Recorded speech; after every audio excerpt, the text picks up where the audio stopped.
So let it breathe, run with it. Fail upwards if you want, but fail proudly. Do it.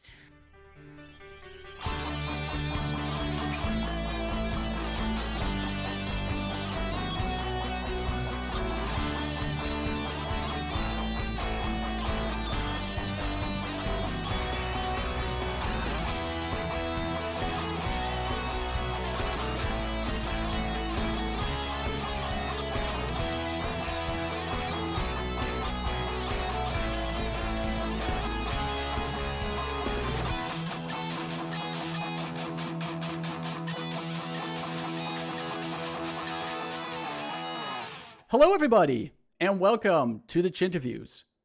My name is Markus, also known as the Chintervidual, and today I am joined by a writer of rants, a player-actor in a number of TTRPG actual plays, a creator of one-shot games, blogger of conferences and conventions, an avid fan of the internet, and general loudmouth in a sea of apathy. I'm talking, of course, about Nephthys Nile. Welcome to the show. Hello, welcome. Thank you for having me. Great to have you here, Nephthys. And how about we just dive right into it? Can you tell us a little bit about yourself, who Nephthys is, and how you got into the beautiful world of tabletop RPGs? Yes. Long time ago in a galaxy far, far away from here, a child was born. Roll forward a few years. She was in high school. She was a musical theatre kid. She wasn't very good at it, but gosh, she loved doing it. She graduated high school, got into working in the city where she was, living rurally. So big smoke, crazy times, all these crazy people. Wait, are those goths? No, wait, they look like vampire. There's vampires in Perth, Western Australia? Are they playing a game? I must know more. And so our young child, our young adult, I should say, started learning about LARP, started learning what these crazy things were that were games that didn't have a board or cards or anything. And wow, it's all downhill after that, as they say. So you got your entrance into the hobby via LARP, live action role playing, and specifically Vampire the Masquerade LARPing. From there, did you try out other LARPs, or did you sooner or later get into tabletop RPGs by way of LARP? Oh, it's a very convoluted road that I went down. So, as I said, I was living in a rural area. It was quite a trek to get into the city. It took me about, I think, 2.5 hours Wow. each way. And so my attendance to LARPs was not always as prompt as one might hope for, or as regular as one might hope for. And it came to the point where I realized that I really just wasn't giving enough to anybody who wanted to have a hook in with my character. So I went, okay, well, that was nice. That happened. That was fun. And then I found Magic the Gathering. And many dollars and hours were spent and sunk into that game. I shudder to think just how much went into that game. And then I found Dungeons and Dragons and wanted to play more games. Couldn't find anyone who would run a game for a girl back then. So I started DMing Dungeons and Dragons. Had a couple of games on the go. Loved it. Loved the improv, loved the fast thinking, loved the rule set, loved the fantasy, loved the dice. I am a dice dragon. And then promptly had a not great experience with a group and went, okay, cool. Again, that was a thing that happened. It was fun while it lasted. Okay. Yeah. Became a parent. Gave up these childish things called games for diapers, bottles, and sleepless nights. And it was in one of these sleepless nights that I found Vampire the Masquerade Bloodlines and went, oh, I remember this. And yeah, back on that downhill slope. As a parent, what would you say is the greatest struggle to balance parenthood with a hobby like tabletop RPGs? I would say it's when your child finally gets into the same role play games that you want to play, but refuses to let you run a game for them. That is the hardest thing, because you see, and you want to endorse it, you want to help them thrive, you want to get them all the things, but also you've got to remain cool. You can't push them too much, because children will rebel against anything that their parents think is cool. And so once they start showing symptoms of the horrible disease of D&D or any other role play game, you need to give a measured amount of medicine of, oh, well, you've got to clean up your room before you can go and play that game, with a, oh, I was shopping and just happened to find this set of dice that, oh, does the color scheme match your latest character? Isn't that a funny coincidence? I absolutely have not been snooping. No. Oh my God, why would you even accuse me of such a thing? But beyond that, I think the hardest thing is it becomes an all-encompassing hobby for whoever has it. And when there are multiple people in the household that have said all-encompassing hobby, you think soccer practice is hard to get your kid to after school in between jobs and groceries and what? No. TTRPGs are harder, because you've got to go and get the books, you've got to go and get the dice, you've got to sit down and write all the characters out, you've got to get them to the session zeros, you've got to get them to the games while you're also maintaining your game schedule. It's like polyamory. The Google spreadsheet that is our calendar is phenomenal. But at the end of the day, it also means that your kids share a hobby with you. No matter how much they don't want you to run for them, they are growing into a hobby that you also very much cherish. Absolutely. And it is heartwarming to see them come upon these realizations or come away from a game session and go, oh my God, Mum, oh God, it's you. Okay, yeah, no, fine. We can talk about this, but just don't get too over the top, Mum, because like what happened last time, that was really gross. And I never, ever want to talk about like romance in TTRPGs again. That's just gross. Ew. Yeah, just, having those conversations where, you see a tweet or something and someone's discussing a rule point, and over dinner you can also go, well, what would you do in that situation? It's really heartwarming. Or, hey, I just found this new letter writing TTRPG, or have you read about this new character type that's coming up? It's a lot of fun. It sounds a little bit like how when a teenager finds out that the music their parents listen to is actually kind of cool, so you get into that music, but then you realize, oh no, my parents also listen to this. I have conflicting feelings about this now, but this is really cool music. And there's this kind of common ground that you slowly establish with your parents, but at the same time, because you're a kid, you kind of don't want to be in that common ground, not yet at least. And it's that kind of tension. Is it comparable to that?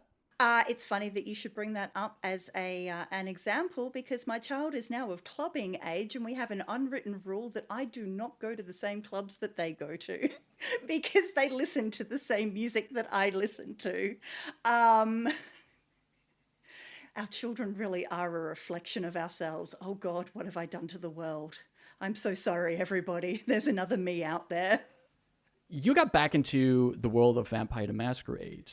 And eventually, that also led you to being part of Red Center by Night, which is a Vampire the Masquerade TTRPG stream, if I'm not mistaken.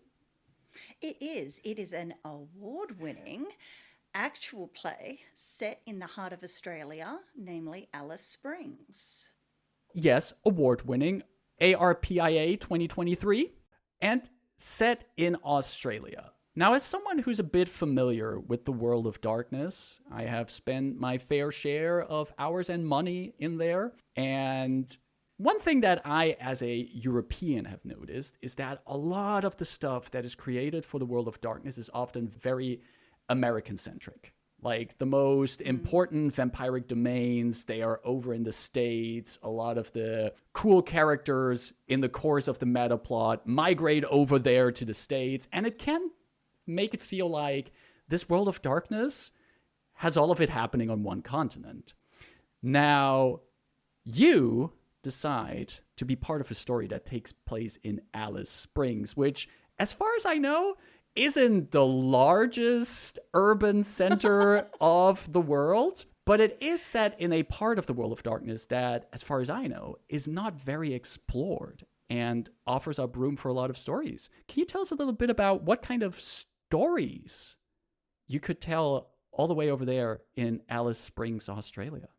Wow, Rena, the storyteller and conceptualizer for Red Centre by Night, lived in Alice Springs for a while, and so really wanted to tell the story of the land there in a respectful manner that didn't negate the lived experiences of First Australians. Because those are important stories to hear, but not our stories to tell. And so Red Centre by Night follows 3 different groups, which is just like the first 2 seasons are available on YouTube now, so you can go and watch them and watch how convoluted they get. General broadcast warning, it's a lot. So we're following a Camarilla coterie, we're following a Second Inquisition hunter cell, and we're following a Bahari coven. And somehow these 3 weaving storylines intersect, and we find out that the heart of Australia is bleeding, and we don't know why. And so the first 2 seasons are really an exploration of what happens when the wrong people go to the right place at the wrong time and start interacting with things that maybe they shouldn't be. And they all happen to be interesting individuals who have backstories of their own, and vampire meets vampire shenanigans are about to ensue. It's just par for the course. Oh, and there's hunters, and they're huntery. Red Centre by Night is a story about the land bleeding, and you and the group involved with Red Centre by Night, you try to respect the stories of the first people of Australia as well in that. What was your process in making sure that those stories of the original people of the continent were respected and presented in a proper way in those stories? Really good question, and I think not something that enough groups think about. Certainly not in Australia that I've seen. We were working with an association that was helping us look for grants so that we could get a cultural sensitivity consultant. We didn't end up getting one, unfortunately. Grants are really hard, guys. They're really hard to get. But anytime that we thought the story was potentially moving in an area where certain things might crop up, we all the players, Rena herself, everyone had front and center in our minds to not tell somebody else's story. There were mentions made of certain things like the Min Min lights, which is a phenomenon in Central Australia, and it was mentioned because it is known. White people know of the Min Min lights, and if you spend any time in Central Australia, you will hear of them. You may not understand what they are, and I encourage everyone to go and look at them because it's a bit spooky. But yeah, we got into these sorts of areas where we thought perhaps the story was going to go in certain directions, and we had a very conscious, we don't want to do that. We don't want to tell somebody else's story. We don't want to potentially step on anybody's toes. And certainly after we won the award, we were very keenly aware that eyes were now on us properly. And so we had to not only give the best potential story and production that we could, but also showcase best behaviors.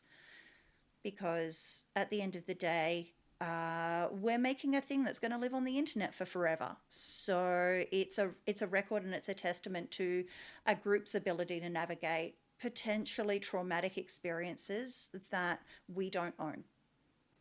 You mentioned that it is important to consider these aspects even before you start telling the story, to be very aware of in which cultural, historical space, in which larger context am I telling this story? And are we the right people to tell this story? Or is it not to others to tell these stories, but is it for us to respect them and do them justice? Absolutely. I'm a firm believer that if you have a voice, you should use it. And if your voice isn't the right voice to be heard, you should hold space for those who do need to tell those stories or want to tell those stories. And there's an addendum to that, that if those people don't want to tell those stories, that is fine. You can still hold space for them, because a lot of what people who are not coming from a Caucasian background have as lived experiences is traumatic. It's historical trauma, and it's hard to present. It's hard to even consider telling. And I, as a white person, cannot fathom the amount of cognitive labor that must go into, do I even want to tell this story, let alone starting up a production around it. And again, that is not my story to tell, but I will absolutely, if I have opportunity to, I will absolutely hold space for anybody who wants to tell their lived experience. Absolutely. I am also intrigued by the fact that you're telling 3 separate stories in there. There's 3 very different groups. To what degree do these stories of these different groups interact or overlap with each other? A lot. It's a lot. So in our very first episode, which is nominally a Camarilla coterie episode, the Bahari are there screwing with them, because that's what Bahari do. And then throughout the first 2 episodes, the first 2 seasons rather, yeah, everyone ends up at Alice Springs. We're all going to the same sort of locations because there's shenanigans happening, and well, we're going to shenaniganize. All the characters end up going through a trial of sorts. I'm not going to spoil anything because you should absolutely watch it. But yeah, everyone ends up going through very similar experiences in very different ways because of their backgrounds. You do see repercussions of, say, a group who shall remain nameless, who decide to go to a casino, and maybe they might blow it up. And perhaps that increases hunter activity. Who knows? My particular character in the first season was dancing between the Sabat and the Bahari as a double agent. So, increased Sabat activity is always going to bring eyes on, and that's going to have repercussions for the hunter group, who then are patrolling Alice Springs a little bit more and make things a bit more difficult for the Camarilla group. And I must say, Rena did an absolutely phenomenal job. I don't know how. The woman's mind is something else. It needs to be studied, of just keeping the timelines, the threads all coming back together. And when you think that at the end of season 1, there's also some timeline shenanigans as well, things just go bonkers. It's bonkers. But there's absolutely impacts from each group, and, actions have repercussions. Vampire the Masquerade is also a game that is usually associated with having its stories take place in larger metropolitan areas. I just checked the numbers from 2021, and Alice Springs has about 25,000 people living there. How does playing a game of vampire in a smaller and very rural area, how does that change the feeling and themes of the stories that you're telling? So you'll find that a lot of groups employ the yes and mechanic. And well, when you're in a smaller group, there aren't so many places to yes and to. You can't just go from nightclub to nightclub. There is only one nightclub. There is only one cafe. There is only one casino. And if you mess up egregiously in those places, you may not be welcome back. People are going to recognize you. Patterns of behavior are going to be more quickly recognized. And so it behooves players to be more cunning, be more carefully considered when they're thinking about actions, to make sure that if you need to do something big, you might want to lie low for a little while. And to not just indiscriminately hunt as a vampire because you've only got a small pool of people to eat from. That being said, while that number is quite low, that is just the permanent residents of Alice Springs, it does get an awfully large tourist trade, and my character may have partaken of said tourists. Tourists are known to go missing in the centre of Australia quite a lot. I deny all accusations that my character is solely responsible for that, though. Let us step back from the actual playing of the game, the actual play, so to say, and step further than behind the storyteller screen. Let us step all the way backstage about the production and creation of an actual play. Because it is one thing to sit down with a table of like-minded people and play a game and roll some dice, and it is a different thing to do so while all of you have your cameras on, while you know it's being recorded and it's going to end up on YouTube, and there's going to be people who watch it.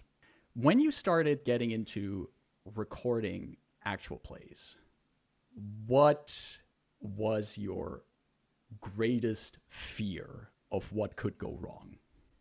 I think it actually happened and we saved it.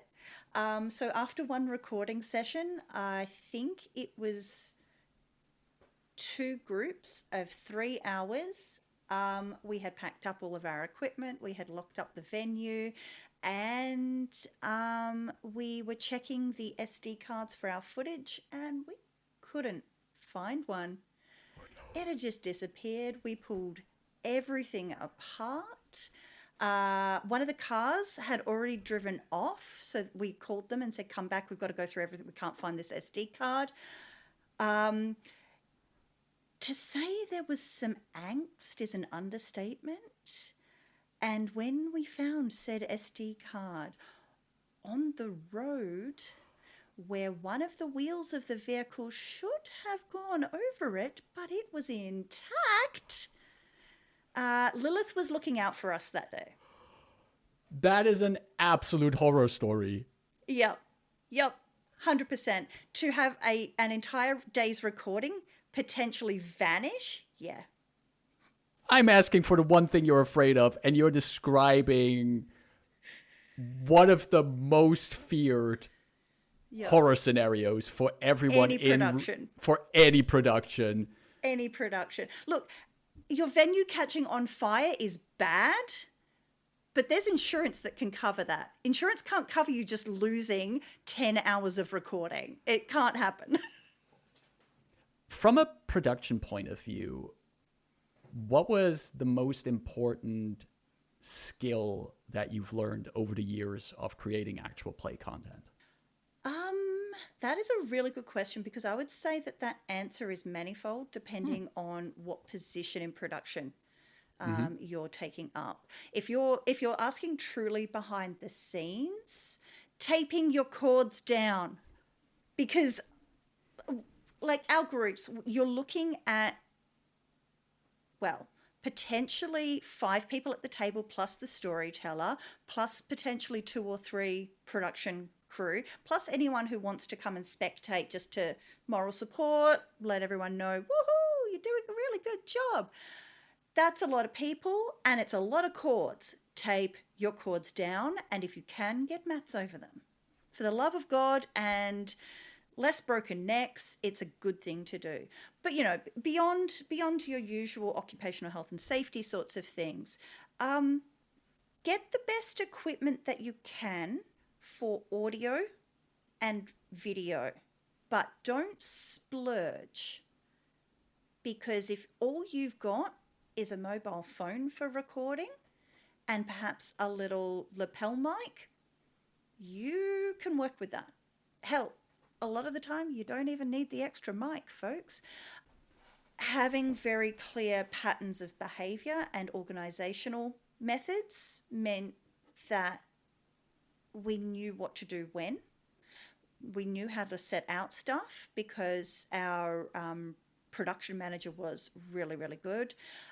We were blessed by having a few individuals who were particularly skilled. So we had Matt, who played Mr. Winters or Deacon Winters in the Bahari group, who is actually a filmographer. I hope I said that right, Matt. Apologies if I didn't. And Adam, who plays Charlie in the Camarilla group, it has podcast recording equipment. So we were really blessed by having individuals who had equipment that they understood, that they knew. But you don't necessarily need that. Yeah, I think from my perspective in behind the scenes, knowing who is where when is super important, because there's nothing like setting up for a recording session. Even if it's just, if you're doing this by remote and you're just using something like Discord and OBS to record, there's nothing like, everyone's there except for one person and you don't know where they are and you don't know whether or not they got the message. Having a clear line of communication, and even before a session 0, going, this is how we are going to run things. Do you have any questions?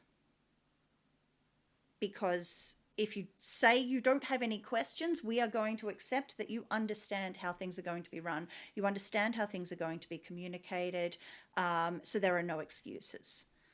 I think that's really, really important. We were a little bit different in that we were recording in person. So there's a bunch of, extra stuff on top of that. I could tell you about like how to book venues, how to make sure your audio equipment and your lighting's set up correctly, how to make backdrops, none of which is really going to get you out there. That's stuff that you can read online. But managing people's expectations and your own expectations of your cast and crew is super important to negating any ill will from the get-go. And it's something that's frequently overlooked.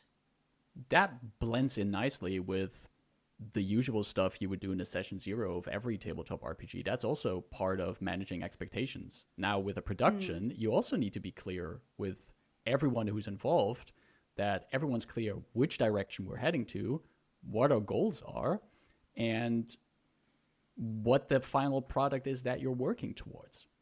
Absolutely. Without that common understanding, you're going to have a very different approach. The second your player sits down in front of the camera, if they are not singing from the same sheet music as the rest of the cast or even the storyteller, they are going to start soliloquizing. And you've got 3.5 hours to record a session in. There's no time for that. Or they're going to want a vignette moment with this character over here that goes for an hour. Well, there's 1/3 of your recording session gone. Maybe someone doesn't show up in costume, or they haven't done their makeup, which means they've got a half hour before they're ready, and call time was an hour ago. So what have you been doing? If you don't have those discussions right off the bat and say the call time is the call time, if you're not there, you're not in the session, or call us ahead. I mean, life happens, mistakes happen, sure, there's some flexibility, but I was always taught as a person that if you are late without giving due cause, it shows a lack of respect for everyone else. So I, in all of my productions, try to bring that to the table myself and lead by example, but also just out and out say it. If you are late and you do not give me a due reason for it, I will see it as disrespect, and you don't want to disrespect me. Um, you know, I'm a nice person. I just have standards.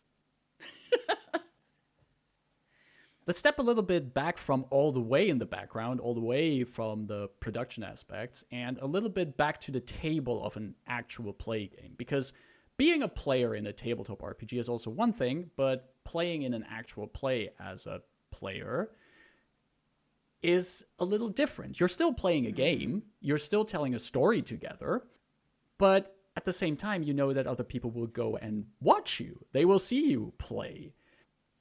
What are a few tips you would give to anyone who's about to participate in an actual play as a player? And by player, I mean both a player, but also the game master, storyteller, narrator, whatever you call it in your game. What are a few tips that you would like to share with them?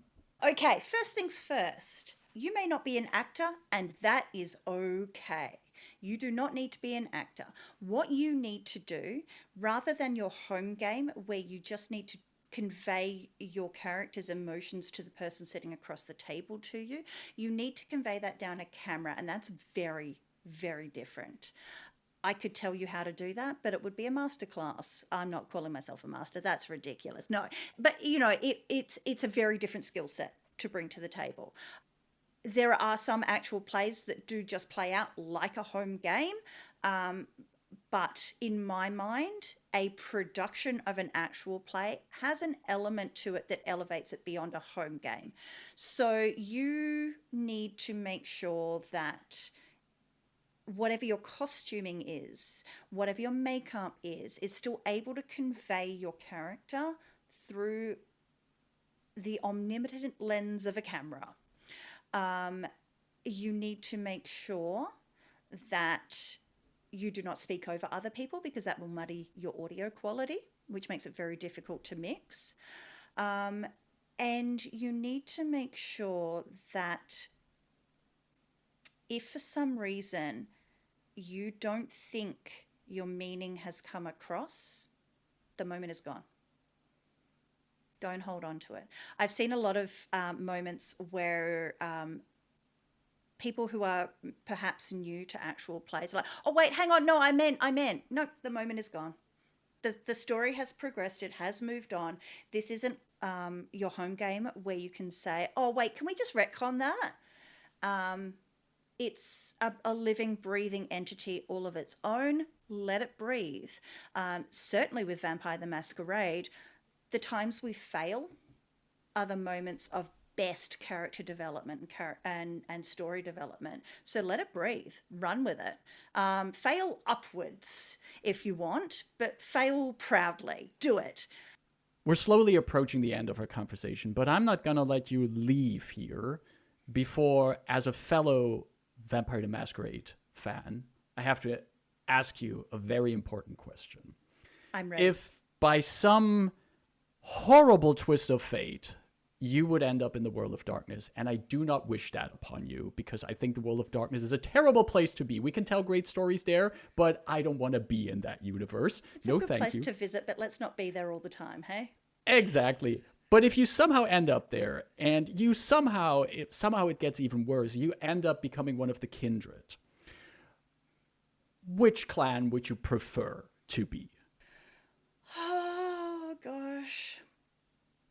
I love Alice Barr. She's my Nosferatu Bahari baby. I love her to bits. I would not want to be a Nosferatu. That's a fate worse than undeath.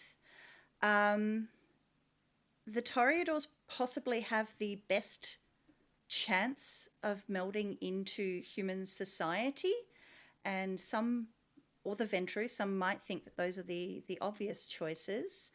But I would have to go with my beloved, I believe in V5, they are Clan Hecata. The necromancers, they were the first clan that I ever truly fell in love with through the Cappadocians in the Dark Ages. If you don't know of them, it's a very sad story. You should absolutely go and read it. Some of them survived into modern days, and they have a grudge to bear.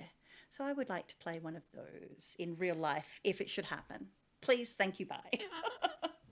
A fantastic choice, an excellent choice, and especially also a choice that would offer a lot of interesting storytelling space in modern nights. Absolutely, especially if I was to be a Cappadocian in modern nights, their corpse-like appearance could potentially get me into goth clubs really easily, and my kid would never know it was me. You know, just literally raising the dead in a goth club. That's You know, it's on brand. yeah, definitely.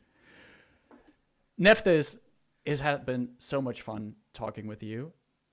I'm glad to have had this conversation, not just about the great game that is Vampire the Masquerade, but also talking about presenting stories in the right way and talking about the challenges of actual play productions.